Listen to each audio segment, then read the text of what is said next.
Alright, so I know a lot of people have made content about this wheelchair guy getting shot 9 times by the police, but I just thought I'd put my ramble on it. I'll pop in a quick video and I'll take it from there. Of Richards. He's got his knife in his other hand. Do not go to the store, sir. Stop now! You need to Surveillance footage shows another angle of Remington opening fire. Richards died shortly after. TPD Chief Chris Magnus provided brief details, saying when a Walmart employee asked Richards if they could see a receipt for the toolbox, he pulled out a knife and said, "Here's your receipt." Magnus says Richards would not comply with Officer Remington. Now, according to the Walmart employee, Mr. Richards said, "If you want me to put down the knife, you're going to have to shoot me."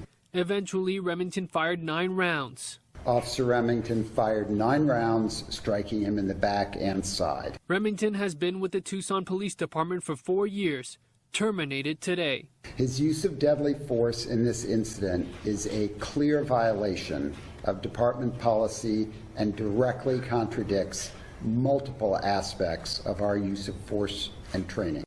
Alright, so first off, this female police officer, she wasn't even in position before the guy, I think he was off duty, shot the guy in the wheelchair.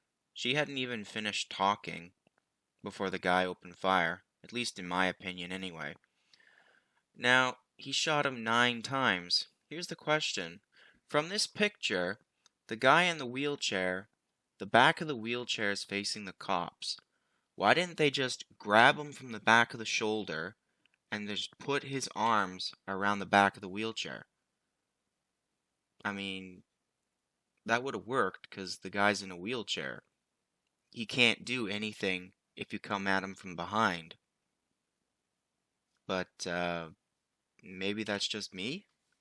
And yes, if I remember correct, the guy in the wheelchair did say something to the effect of, "You're gonna have to shoot me." So, that's not necessarily the best thing to say.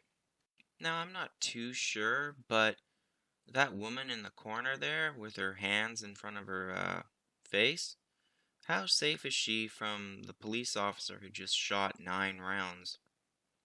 I mean, I'm just curious. So in closing, the police officer's lawyer said that the officer wanted to use his taser, but he didn't have a clear line of sight to deploy it properly. If you wanted to disable the guy, you could have just pushed the wheelchair over, in my opinion.